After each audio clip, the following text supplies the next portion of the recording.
Are we waiting for anybody else? Is that it? Okay. Good afternoon. My presence here was requested because you have something to do something. You have something to do that's very special, and that is remember a life. Remember that this life here for Melanie is finished, but yours keeps going, and she's a part of that too. And so I'm here to help with that, and we'll see what we can do about that. Usually, if I'm at a gathering like this, I find it a good idea to remind everybody here, including me, that we're a people who spend an awful lot of time in our lives making it look like we don't need any help at all, and yet we do. We need help to live. We need help to love. We need help to be the best we can be. We need help to act and interact and react and remember and celebrate and grieve. And our help to do all those things and a lot more, I find it important to remind us that that help comes from the same place every time, ultimately. It may come from a friend or a family member. It may come from, but if you walk it back all the way to its source, it always comes from the same place.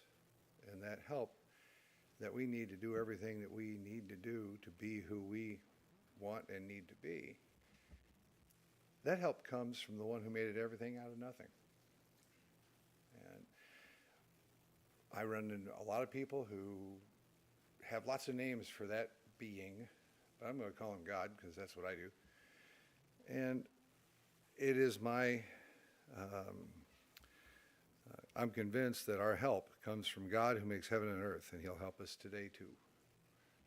And you can access that help, and that's enough. You don't have to say amen. You just do it.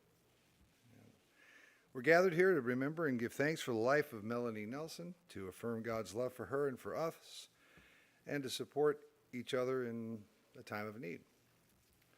Let's acknowledge our grief and be open in our love, affirming the meaning and mystery of life, confident in the hope of the resurrection through Jesus Christ our Lord.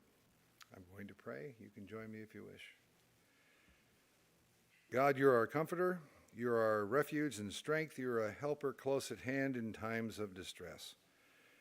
You forgive what we've done and what we've left undone. Your mercy is from everlasting to everlasting. Help us to hear the words that ultimately come from you so that our fear is dispelled, our loneliness is eased, and our hope reawakened. May your Spirit lift us above our natural sorrow and to the peace and light of your constant love. Amen. I never met Melanie. You have me at a disadvantage, but you have the advantage because you did. More than meet her, you knew her, you loved her, and you're the ones that have the stories that are going to make the biggest difference in the process of moving on with Melanie someplace besides where you are. Where I work, we have a little booklet, pamphlet that we give people who are in hospice, and the title of the book is Gone from My Sight, which is true, but in most other ways, not gone, not at all. So I think when I run into an obituary that is this well written, I don't usually read them, to tell you the truth, but this time I'm going to do that and I don't even know the author, so I'm not blowing a horn at all. But this one told me a lot about somebody I never met. So I'm just going to read it. And maybe you read it. Great. You get to hear it again. Melanie Patterson Nelson lived in Folsom, California. She passed from a long battle with breast cancer while in hospice care on Monday, July the 1st, 2024, at her home, surrounded by family. Melanie was a loving mother, wife, sister, and daughter, and a devoted mental health professional and business leader. She was born in Raleigh, North Carolina on October 4th, 1968, to Robert Preston Patterson, and the late Janice Capps Patterson. Melanie graduated from, I think, Athens, right? Is that how you say that? Athens in Georgia. Athens in North Carolina. Okay. I couldn't remember.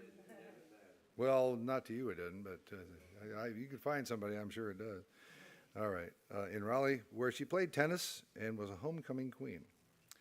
Natural athlete, Melanie grew up playing baseball, basketball, and swimming, and then picked up tennis later in high school. She received scholarships to play college tennis and chose to be a student athlete initially for Elon College, then transferred to play for North Carolina State University, where she graduated with degrees in social work and psychology. Melanie completed her advanced Master of Social Work degree at the University of North Carolina at Chapel Hill. Melanie had a kind and adventurous spirit, which led her on numerous travels to explore nature, to work purposefully and live vivaciously, in keeping with her disposition of loving kindness, grit, determination, and fortitude of mind, body, and spirit. She worked at an orphanage in Brazil and hiked the Appalachian Trail. She lived and worked in Atlantic Beach, North Carolina, Nantucket, and St. Thomas, ultimately landing on a fishing boat in Alaska. There's a hike. And then as a licensed clinical social worker on the Aleutian chain. During this time, Melanie met her husband, Alvin Lee Nelson Jr., on Kodiak Island, where their two sons were born, Seth Lloyd Nelson and Trent Allen Nelson. I want to know which one was doing the chin-ups, is what I want to know. But I'll find it out later. Don't worry about it. All right. She enjoyed her best life camping, hiking, exploring, and raising her kids in Alaska. Professional opportunities moved them to Anchorage, where they lived for several years before Melanie was offered advancement in California, ultimately leading her to become the CEO of Signature Behavioral Health Care Hospital in Folsom, a lifelong career achievement. Caring for her family and lifelong friends was most important to Melanie.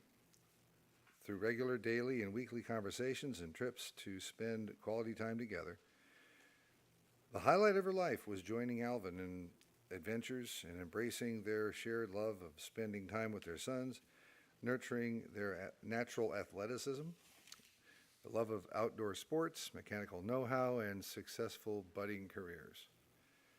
Time spent boating and camping with family nurtured her soul. She leaves a living legacy of sheer happiness, strength through perseverance, unbridled courage, living compassionately for those who were most vulnerable mentally, socially, and judicially in her own corner of the world. That's quicker than I could ever have said all of that, for sure.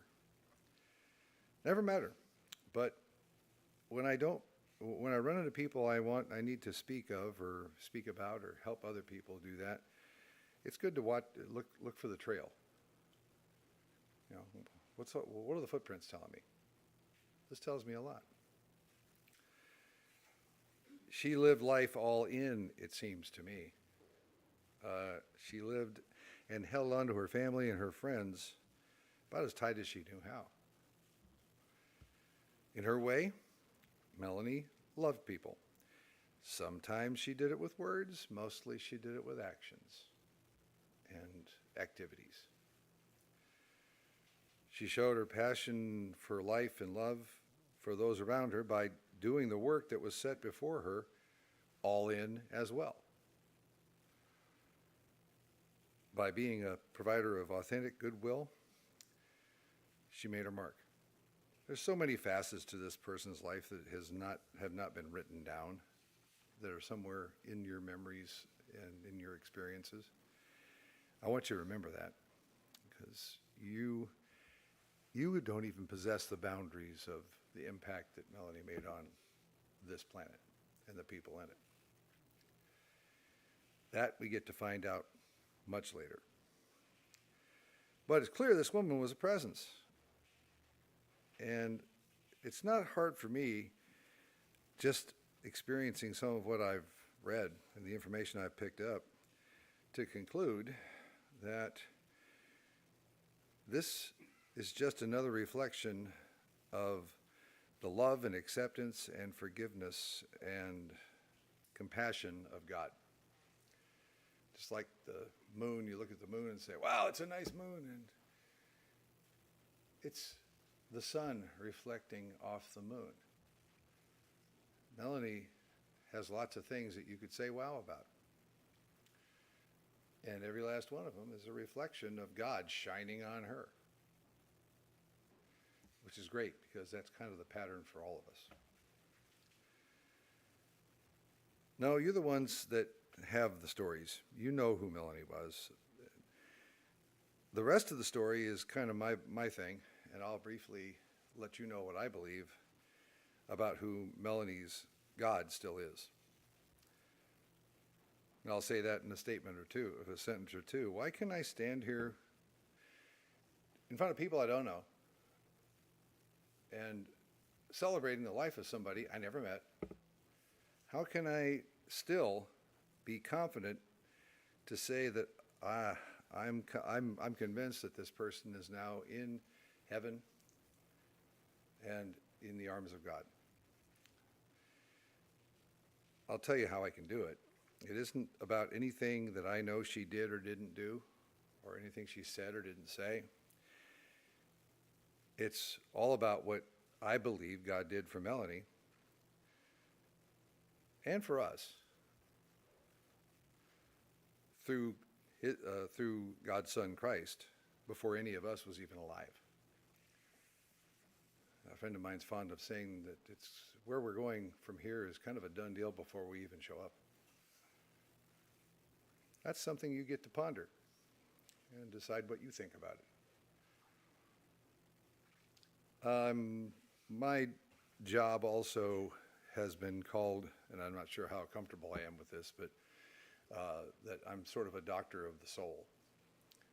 I don't know if that's right or not, but what I do know is that I like to give out two prescriptions in a situation like this. Prescription number one, I want you to think a minute about one individual who a couple weeks from now, as our lives go on and they just get filled with other stuff, they're still going to be having a troubled time with the passing of this great lady.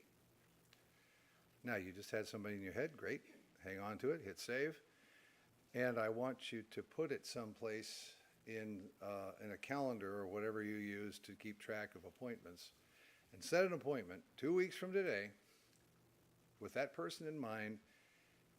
Give them a call, send them a text, do something to reach out to them and ask how they're doing. It sounds like a simple thing, but it's got some power to it, and it is helpful not just to them, but to you. Prescription number two.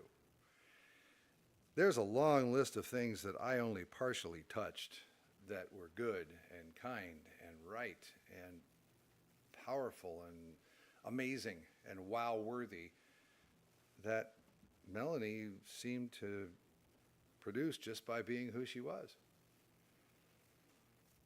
I challenge you to find something in that long list of good, just like you were rummaging through a box full of cool clothes.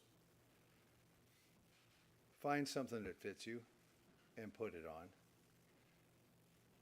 and keep walking. Let her be part of what you do, whatever, who you are next, as much as possible.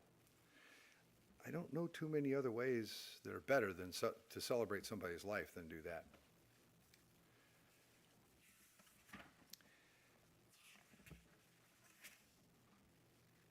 I'm going to move from the microphone, and there are some people who, I've been told, are ready to say something. If you want to say something, this is a good place to do it, and you will have a chance to do that. Just kind of look at each other, nod and smile, and you know, figure out who's first and second. Doesn't matter. But what I want you to do is to understand that if you're not ready to do that yet, this is not your last chance. You get to do that when it's right and you get prompted to do it. So let's start that time of remembering.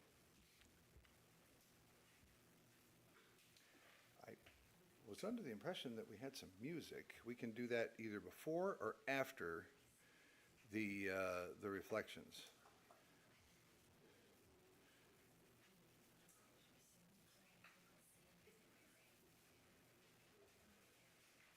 Mm-hmm.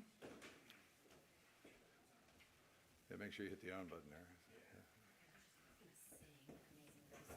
Yeah. Oh, cool. Okay. Are we using the piano for that? Oh, we're not. Well, that's okay. I can go either way.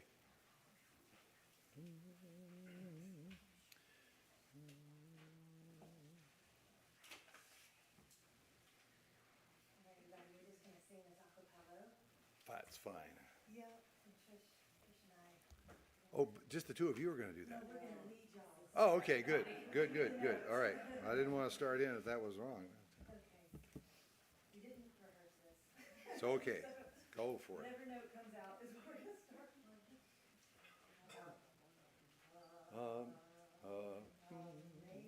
Amazing grace, how sweet the sound that saved a wretch like me. I once was lost, but now am found. Was blind, but now I see. Was grace that taught my heart to fear, and grace my fears relieve. How precious did that grace appear the hour I first believed.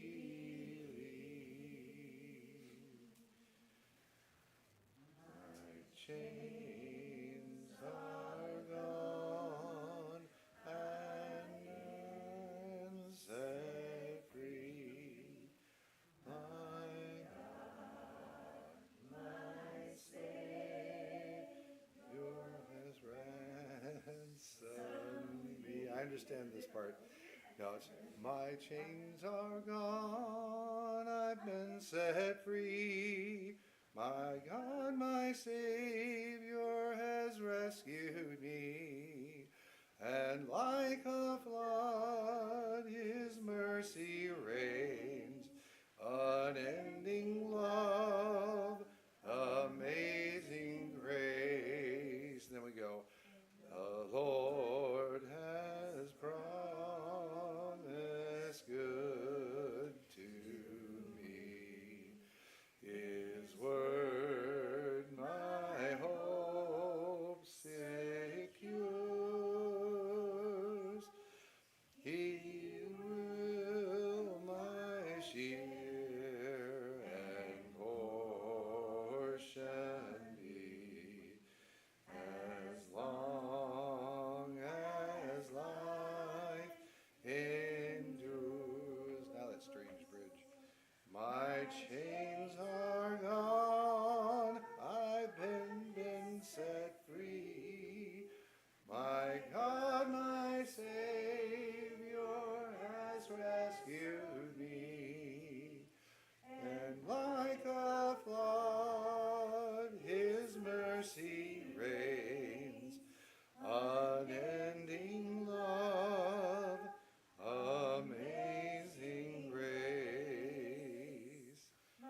My chains are gone, I've been set free. My God, my Savior has ransomed me. And like a flood, His mercy reigns. Unending love, amazing grace. The earth shall soon dissolve like snow. The sun forbear to shine. But God who called me here below will be forever mine. Will be forever mine. You are forever mine. Amen.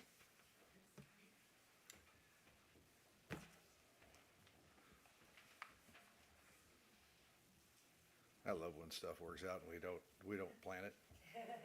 It's nice that way. If you have people who share, come on up. Okay.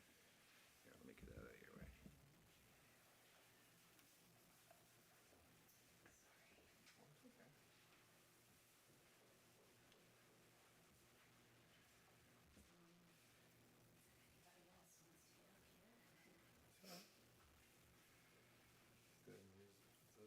Yeah. Okay.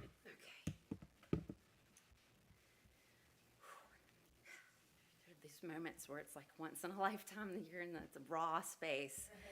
It's where we all are today. That's right. So Melanie, Melanie had drive. She was witty, compassionate. I know there are folks at home, hope y'all can hear, and had tremendous love for her family and her friends. I don't know, once I heard she was named for Melanie with Gone with the Wind. I don't know if that's true, but I've noticed the outpouring, we've all noticed the outpouring of love from childhood and teenage friends over the last week, and they noticed the kindness and sweetness that they felt from Melanie. It's been just real sweet to hear from people from all of her life. Melanie was brave. We spent a lot of time with our sweet cousins, Cindy and Christy Olson, on our mom's side, tubing in the North Carolina mountains and going to the beach. Meg, I don't know if you we're going to share this story, but one time no one could find Melanie on the beach. This is a horrifying experience for any parent, kind of a nightmare situation. And all the while, everybody was searching. I think even the cops were out.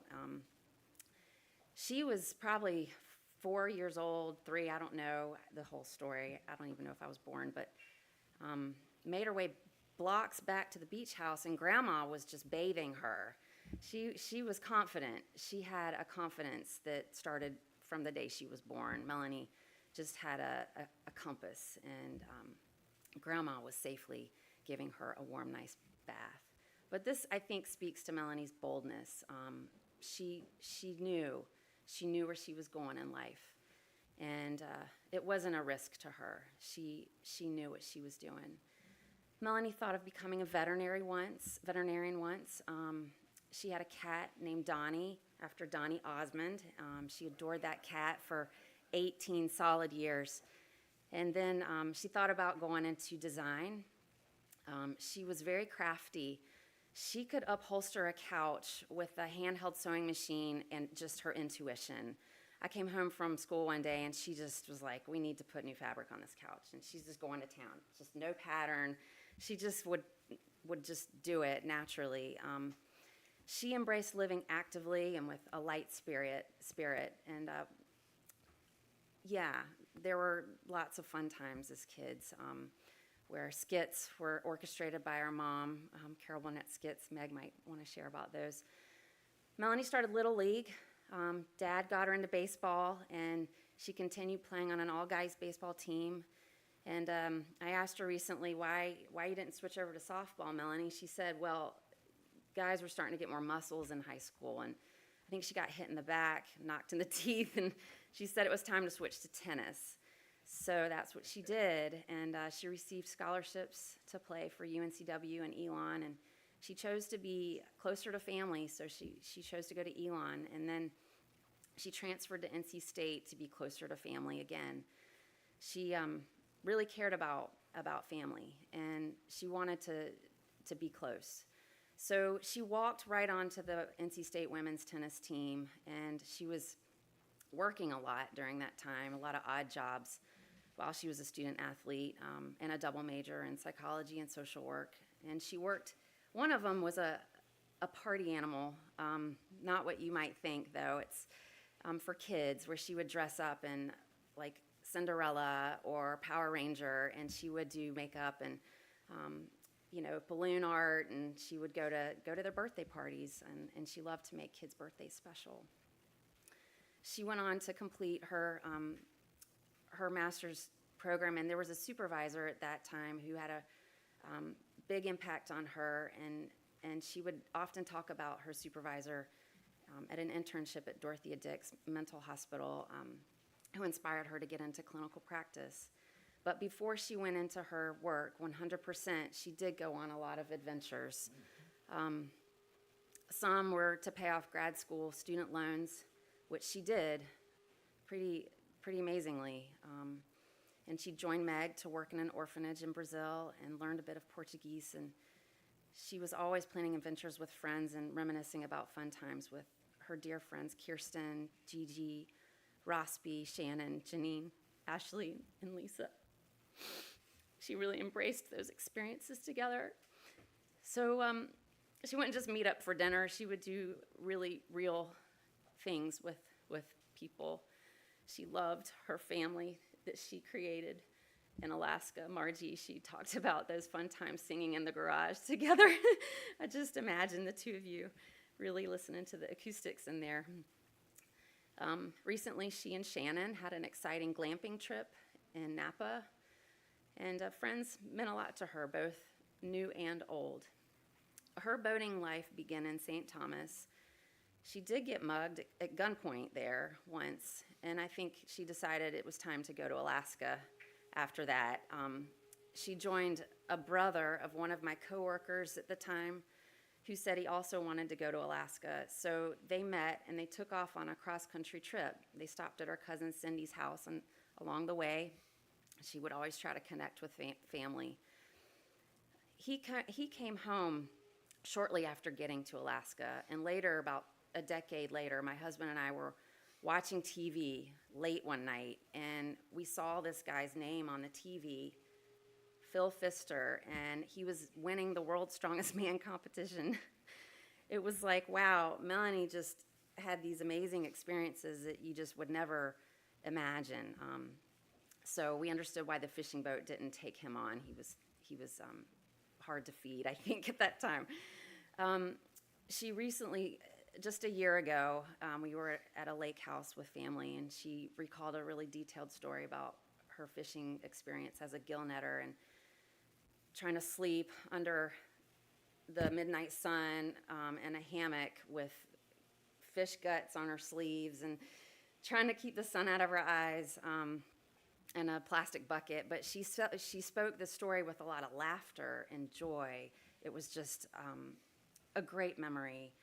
And in Alaska, she did meet Alvin, and he can share the best story of how they met. I'm not going to recount that, but it sounds like they just kept seeing each other around, and something like a fire alarm went off, and they both ended up in the same place at the same time. And she stepped square on his foot with her high heel, and that's, I think, where the spark started, and just never stopped. Melanie was in her happiest place in Alaska with Alvin and Seth and Trent. There's no doubt in my mind about that. And she shared constantly how she'd look forward to all the things that they would do together: camping, boating, watching movies, planning the future, eating dinner, They went on a recent desert jeep tour together. Just loved the time together. She'd say it's the family time. So the conversations that she would have just meant the world to her. And once we met in Palo Alto at a trauma conference, and she was pregnant with Trent, 7 months pregnant, so she was really brave to take that trip. I was taking care of Seth, teaching him forward rolls in the hotel room, and a lady in a store that we went to, a little boutique, she wanted to see what baby things were sold in California, and she was really in awe of these things. And the lady said, well, where are you from? And she said, I'm from Alaska. And she said, well, the rest of us are trying to get rid of this stuff. Like, you're doing it right. And that really dawned on Melanie as we walked out of the store. Her eyes got really big, and she just said, well, there's perspective for you. And it was just a real neat moment. Melanie and I shared a lot.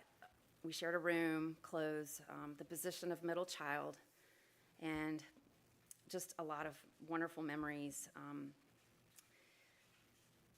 Melanie had a way of thinking and doing that embodied both truth and love at the same time.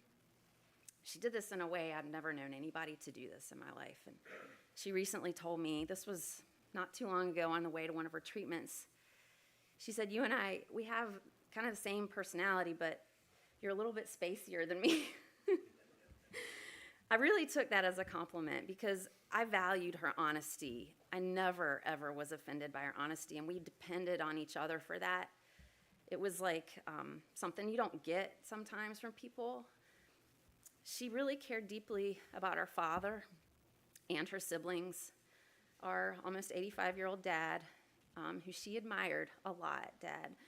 She cared for, I think it's hard being across the country, but she remembered the endless baseball games and tennis matches. And I know that you taught her to drive before, she was probably 10 years old. And she really appreciated the visits to Alaska to see this amazing life that she had created with Alvin. She cared for our brother Preston in ways that really nurtured his soul and brought light, laughter, and practical older sister knowledge into his life. She'd say, you need to get a timeline press. If it doesn't work out, then it's time to try something new. And he'd listen to her. She'd care for Meg, our oldest sister, in just countless ways. She brushed Meg's teeth for a long time when she had a collarbone break. And yeah, you lived together on some of your travels and recently got to spend just really, really awesome time together. And she said Meg took care of me, and that meant the world to her. She got to the point where she could ring the breast cancer bell, if people know about that, when you go through chemo treatment. At the end of your treatment, you can ring the bell. She had beaten breast cancer, and there was a real happy time. But deep down, I think she alluded to an awareness of possibilities, but outwardly maintained this vigilant hope and fight in keeping with her steadfast spirit. And her care and treatment, she recently said, we need new thinking. And this is something I would hear her say many times in her life, to think outside the box. I get the impression from people that have reached out to me this last week that she was a go-to person for a lot of people for this type of thinking, this thinking outside the box. And I know she was that for me. So it just kind of revealed the ability she had, if you know of that picture of a rabbit and a duck, and it could look like a rabbit or a duck, depending on how you look at it. Melanie could do that so easily. And if there's one thing that I learned from Melanie, it's to appreciate the many different sides to a situation and just to always go to the depth. So she was driven to breathe, survive, and embrace every gift she was given, just what Mom taught us to do, to embrace every free gift we were born with. God, this is long, I'm sorry. I'm just going on and on here, but I'm almost done. She never complained during this ordeal that was out of her control. And she had a very unassuming way about her that was really humbling. She was easy to talk to, and she was unapologetically honest and loving in ways that you could count on. And there's a children's book I used to read to my kids. It's called Mongoose, Mongoose, Stop, Don't Run. I just want to have some fun. It starts out, he turned around and waved at me as he climbed to the top of a coconut tree. I would follow him wherever he goes, over the petroglyphs and where the lava flows. And it rhymes on and on. And I just wonder, perhaps others may have felt like that in her presence, just unable to keep up with her just energy for life. But she did find a match in Alvin, and they dreamed together. They explored the world together, and they've nurtured two amazing sons, Seth and Trent. And I see Melanie in them in many ways. Through their gentle care, their investigative tendencies, they ask questions. They're open to others. They appreciate the complexities of humanity. They're kind, and they have just a genuineness about them. And they appreciate laughter, and they have a light heart in their nature. They have a lot of strength in their pursuits and their commitment to friendship and family. She is proud of them and for the people they are. And she was in awe of Seth's bravery becoming a skilled lineman, and he's working beyond anyone his age she's ever met, paving his own way in life. And she's in awe of Trent, receiving top honors in his recent graduation and mechanical studies and on his way to new exciting opportunities. But over the last couple weeks, what really stood out to me was witnessing Alvin's gentle, gentle love for her. And it was really a sight to behold, like, beautiful. Alvin just laser focused on her comfort, very tenderly loving her. And it really reflected some final words she whispered to me, like in the last few days. She pointed at you, Alvin. She said, heart. And I just wanted you to know that. She loved you and everything she had, and will always be 100% behind Alvin, Seth, and Trent every day. I think some lyrics I heard recently from a Avett Brothers song gave comfort to me. I hope this brings comfort to you. It's a song called Never Apart, and it's life cannot be written, it can only be lived. An endless sea of vision for each is born within. And death is not an issue, it cannot break my heart. And I don't have to miss you, we'll never be apart.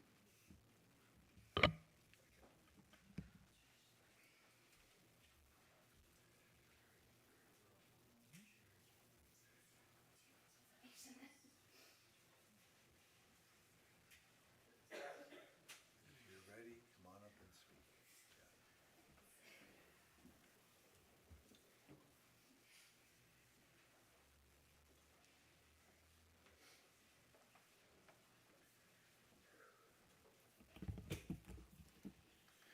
Thank you, everybody, for coming out. Going through Melanie's things, I found a journal that I think she started writing it in March, maybe a little earlier. But she had some notes for it. Eat more fiber every day. Trent, take care of all the cavities. Catch this breast cancer stuff early and watch for the spreading. Number 4, funeral. Teal dress, if I can fit into it. Steroids and food are my staples right now. Everyone look at each other, not just a glance like a church service. Cremation, sprinkle me by Alvin, or the 3 of you pour some in your favorite spot. Be kind, not a pushover though. Don't be mad at me or God. We'll look, pray more and believe in miracles I do. Maybe need to search and find Jesus so we can be in your heart.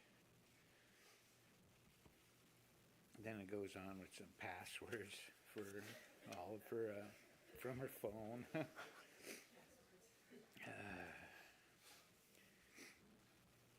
Yeah, everyone needs to use the same account to save money. We should not all have our own Netflix account.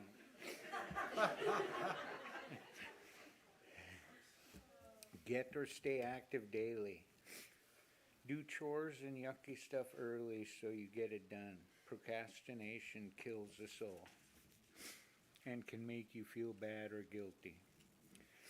Remember how strong and powerful you are. With courage and trying, you can change something you want to at any time, any day. You are not stuck. Never give up. Accept the hard feedback, criticism from people/bosses. Sometimes these are the most honest comments we get to hear. You can choose what to do with the words. Don't react to them all the time, especially not at work. Decide what you want to be known for as a professional or a responsible person.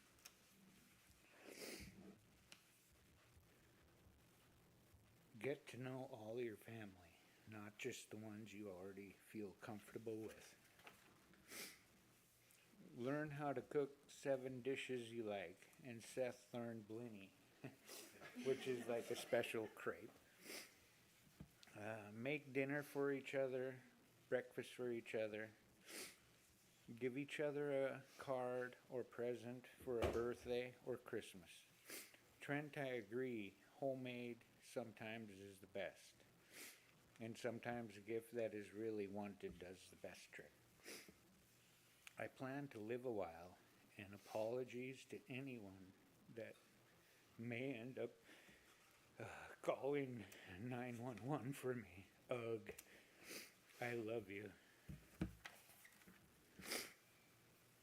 Alvin, my love, we've been through it.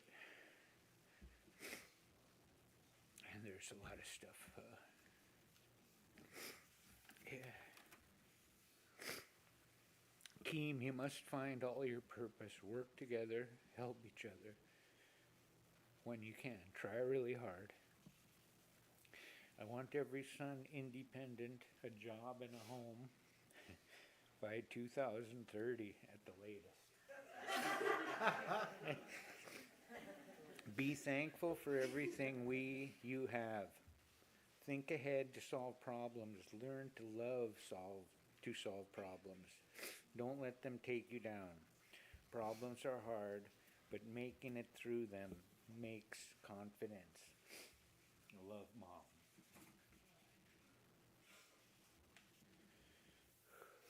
I'd like to thank Melanie's sisters, Meg Patterson and Patricia Hake,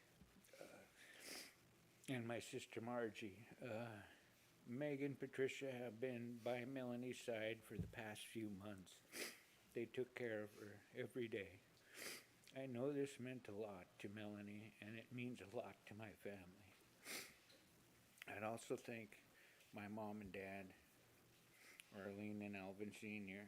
Thank you for all your support and assistance you've given my family.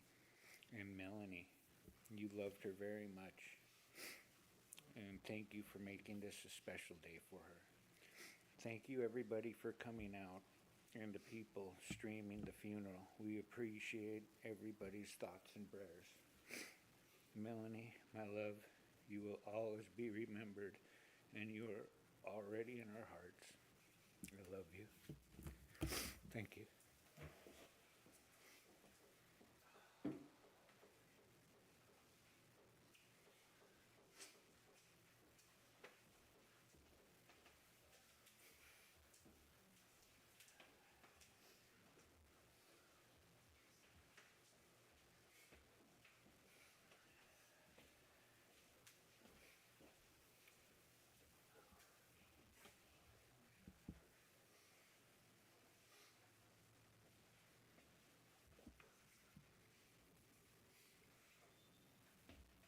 All the precious words that should be said, need to be said, have already been said.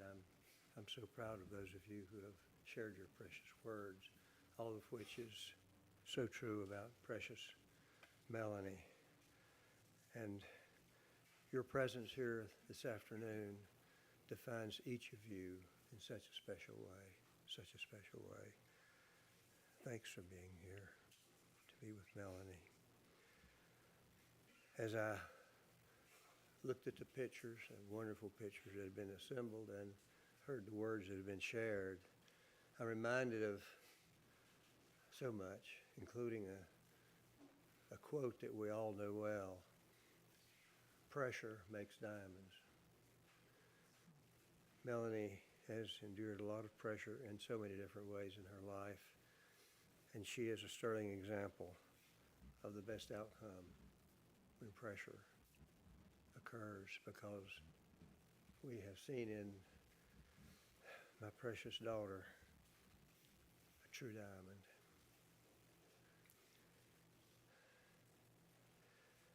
Yes, Melanie was intelligent, and she had an incredible natural curiosity, a human dimension that is just truly remarkable. She cared about people, and thanks to our friends at the back for giving her the work opportunity that she had until recent times. You're letting her go to work and do the work that you gave her the opportunity to do meant everything to her. She told me that in so many ways when she could speak to me. It means a lot. Thank you for what you have done for her. She cared about others. She always will. And I think it's the honest thing for me to say that Melanie was and is and always will be a sterling example to the rest of us. She wanted to touch the future through her children, her husband, and her siblings, and she did. Melanie followed her mother's sterling example in so many ways. Janice is so thankful for Melanie, as was I, and always will be. And Melanie's siblings, Meg, Patricia, and Preston, will continue to have opportunities that give them the chance to follow Melanie's sterling example. And in ways that respect fully your sister Melanie's truly wonderful example. We all have choices, don't we? We have choices. What Melanie did was make the very best use of the choices that she was given. Thankfully, my friends, Melanie consistently, fully made the right choices, always. She passed on her gift in the right ways to all her family and friends. And I want to say in conclusion that your presence here today speaks volumes to Melanie and to all of us. You care in the right ways. You want to continue walking the journey with Melanie and in the right ways. Grateful, thanks for supporting Melanie in all the wonderful ways that you have, you are today, and that you will continue to do. Thanks for your presence.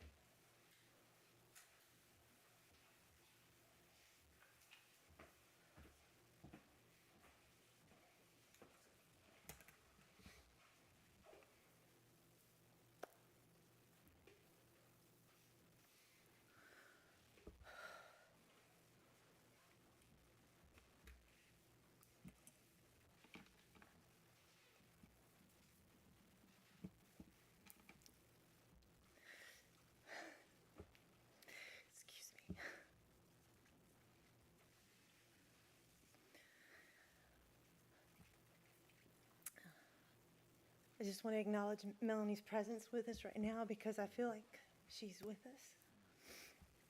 So, hey, Melanie. I know you're here. We put on this big celebration of your life just for you, so you better be here. Melanie is my Irish twin. Irish twin. I didn't know that term until about 6 months ago. It's when you're a year apart.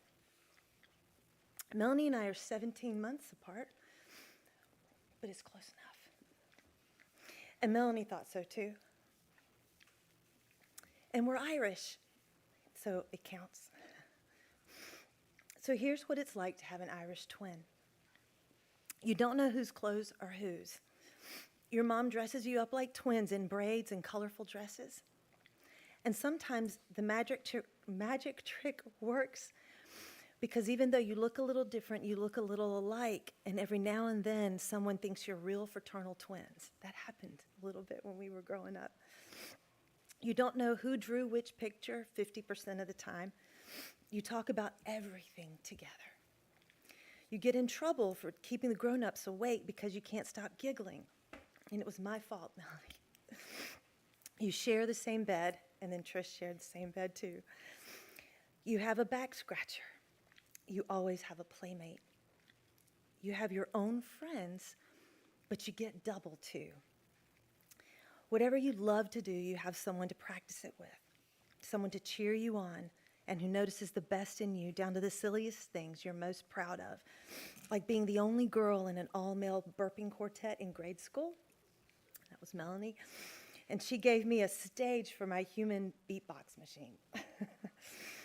So Seth and Trent, Mel and I are passing the Irish twin baton to y'all now.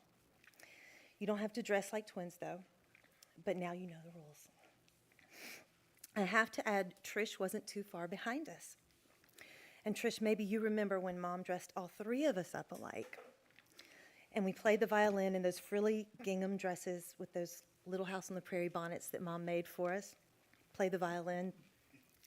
We were triplets that day. Then, just like on Little House, us three sisters, when we saw the Little House sisters want a little brother, and we said, Mom and Dad, winky wink, and then we got a brother. So thank you, Mom and Dad. And as I said, Melanie and I, we shared so much, our bedroom most of the time and our clothes all the way up till college. And I'll never forget that day when I left home and we tried to split them up. I don't know how we did that so peacefully. We also shared countless hours figuring out the world and everything we could think of together. Melanie and I talked, and we shared, and we were in the same bedroom for so long, and we went through the day together, and even when we were little, we just had all these. We shared everything. We shared our innermost thoughts, and we laughed and we cried, and that was our life together. She was also my best tennis partner, only she appreciated the competitive aspect of real tennis much more than I did. I was all about the joy of just hitting the ball to each other, but she made me run. She really got that. She understood what tennis was all about. Our grandma used to tell us stories and scratch our backs and put us to sleep. We loved that so much that when Grandma wasn't there, we did that for each other. We used to talk and, like I was saying, then go to sleep to Mom's beautiful piano music, that free stream straight from her heart. And in a minute, Patricia wanted me to play one of those songs that Mom used to play all the time. Our mom always gave us quiet time, picture time. And she framed all of our work as if it was in an art museum. Melanie, there are two pictures that stand out to me the most. And one of them is this really cute little baby chicken picture. I have it here if you want to see it. And then the other one is this picture of Melanie, or we don't know who it was, but in a large fishing boat. And she was only about 7 when she drew that. And we used to remember that picture after Melanie met Alvin. So we knew that, yes, Melanie knew her future when she was just a wee little girl. And speaking of boats, it turns out that Melanie did have a special connection with them. She was fully prepared for her boating life. So I'm just going to tell you all an interesting story. I just had wanted to go down memory lane a little bit with y'all. It was our usual 4th of July family gathering at Lake Wiley, and Aunt Hazel was manning the boat. But I remember it was a steamy, relaxing day, and I was getting ready to ski, and everyone else on the boat was probably about its snooze stage, except for Melanie. We just fueled up, and I imagined the boat just gently rocking in the water, and everything was calm. It was a calm afternoon until Melanie yelled, "Everyone out of the boat!" And she just yelled it. Right as Aunt Hazel had turned on the motor, Melanie had heard a sound or saw a flame that no one else saw. She didn't even hesitate for a quarter of a second. "Everyone out of the boat." We were like, "Say what?"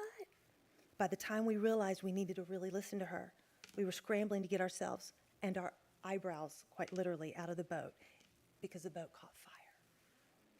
It turns out the blowers that moved the gas fumes from the motor had malfunctioned, so the heat was building in the boat before it caught fire. We were all okay except for some singeing. We were floating around watching the boat burn to the water, while all these party boats came around from everywhere to our rescue. I remember, so Melanie, you saved us all that day. I remember Dad holding Preston in his diapers floating around. We lost a little bit of arm hair in Uncle Larry's fun boat, but at the end of the day, we were all together in a party boat, in a party barge, safe and sound. And I remember it actually ended up being a joyous moment. Thanks to you, sister. And then I just thought I'd tell you all our little sailboat story. Melanie and I wanted to take this used sailboat outside our sliding glass door. We used to see it there out for sale, except neither one of us knew how to sail. I remember we were sad for the boat because Dad bought it from a friend, but everyone was too busy to use it, so it just sat there for months. And one summer afternoon, Melanie and I decided it was time to give it a whirl and to see how it worked. So we just managed to pick it up and rope it on the old Green Machine car, but we couldn't go over 45 miles an hour. It would slide off the back on the highway. We found that out. So we got to the lake and carried the boat like a canoe over our heads and marched along towards the water. But then we got stuck in the mud, in the quicksand. And I just remember we didn't know how we were going to get out of that, but we did. But anyway, we got to the water and we learned how to sail. We spent hours and hours figuring out how to sail. And I wanted to give that example because that's what it was like with Melanie. She was a sister and a friend to tackle life's toughest challenges with and to have fun at the same time. I couldn't have imagined growing up without you, Melanie. Just a couple more stops here on memory lane. I remember our cats, Donnie and Snowball. I remember when Melanie and I were so excited. We knew Dad was bringing a big surprise, and we were sitting in the living room like, what's Daddy going to bring?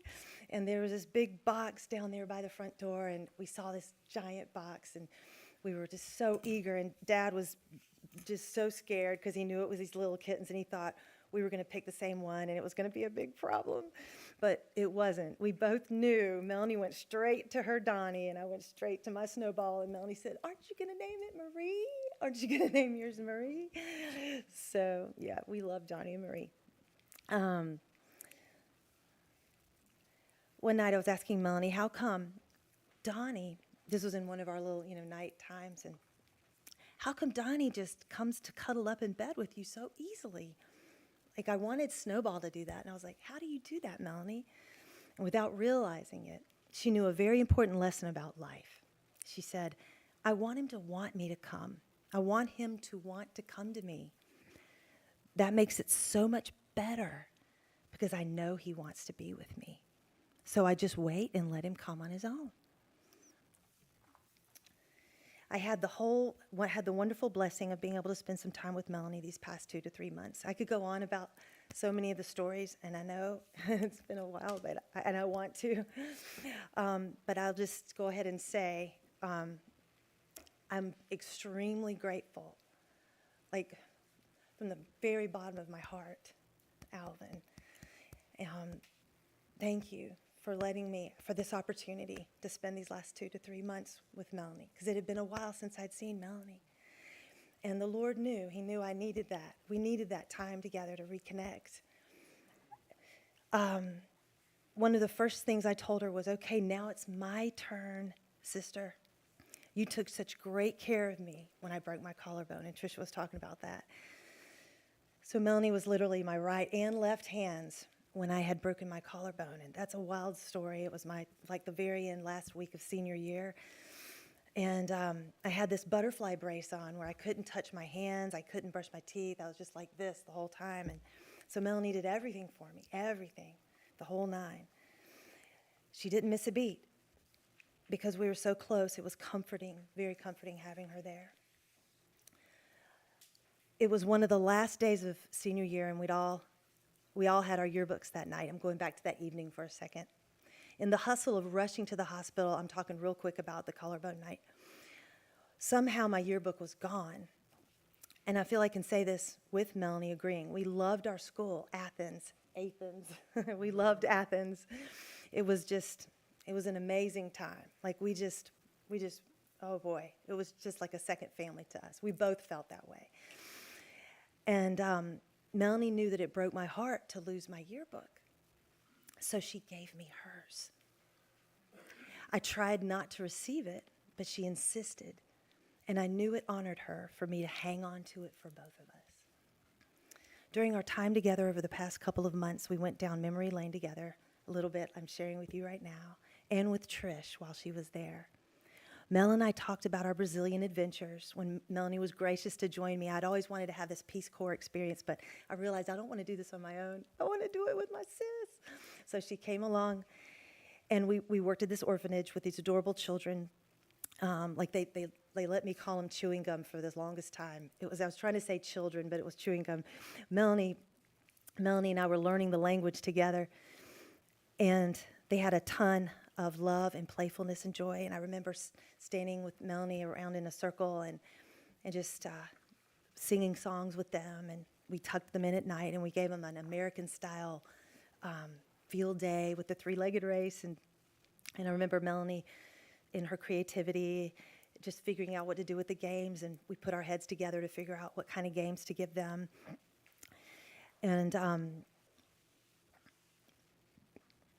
so many great memories there.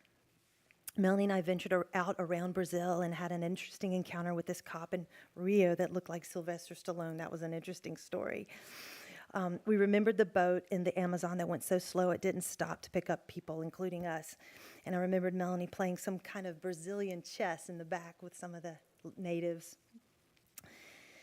So there's another boat. I just want to give the little boat experiences there. But there's nothing like the comfort of a sister. And Melanie and I shared a strong bond growing up. There were 3 times I thought I was saying goodbye to Melanie for the last time.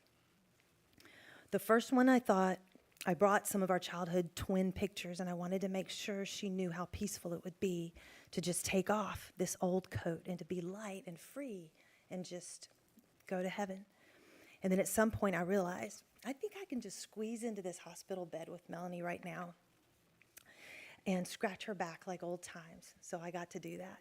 Our grandma used to scratch our back and tell us stories to put us to sleep. And then Melanie and I scratched each other's back for hours.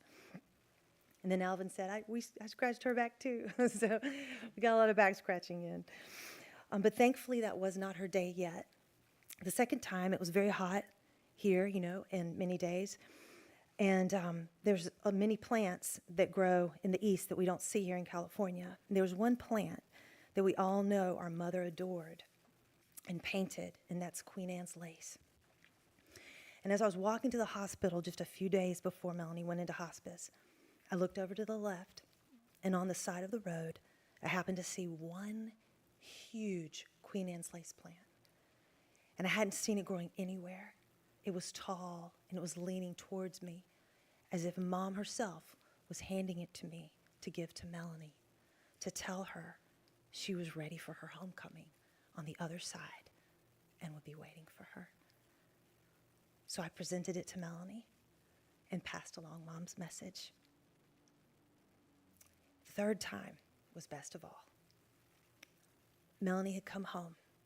Even though she was tired and we didn't get to talk much, I was sitting by her bed while she was resting, and Trent and his girlfriend were making tacos in the kitchen. Somehow, I knew in my heart that this moment might really be the one. And something told me, just say, see you soon, sister. So that's what I said. Just exactly like, I'll see you next week, Melanie, and we'll pick up right where we left off. So she said, see you soon. God left us with that. The greatest truth of it all. In truth, years and memories can feel like no time at all. And the real truth is that there is no death. God made our spirits and our relationships eternal. We just complete our grade and we graduate. And then we meet again.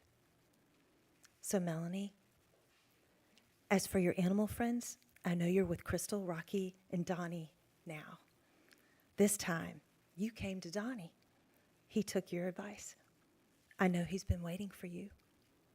As for your family, your human family, you're in perfect health and hearing Mom's laugh again. All the swelling is gone. You have no more tremors. You got that healing. You are surrounded by love and entering into your rest. You're with the ones over there who support you in your next mission. You are immersed in the most joyful homecoming, celebration from heaven, from your Maker, and from both sets of our grandparents for your job well done.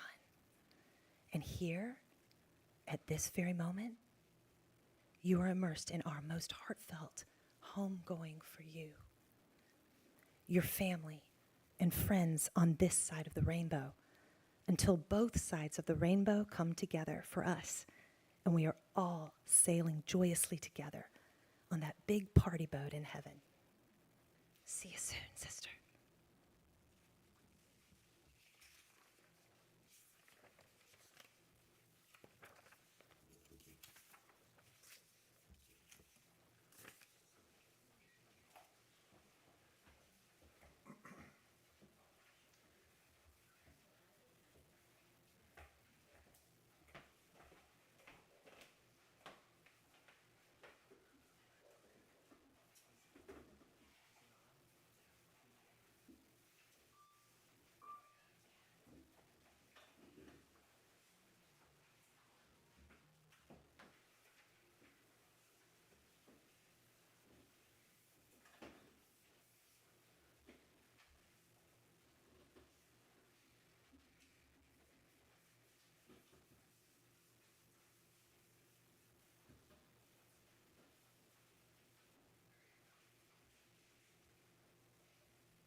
If there are others that have something else that they wanted to say at this point, that's great. If there are not, like I said, this isn't your last chance. You have the opportunity to remember. And that starts now and doesn't end, really. So, I'm going to pray again. You can join me if you wish. Oh God, it's before you that the generations rise and pass away. We praise you for all your servants who having lived this life in faith, now live eternally with you. Especially we thank you right now for your servant, Melanie. We praise you for the gift of her life and for all in her that was good and kind and faithful. We thank you for the grace you gave her that rekindled in her a love for you and enabled her to live vivaciously and serve you faithfully. We thank you that for Melanie, death is past and pain is ended, and she has now entered the joy that you have prepared for all those who you love and who love you.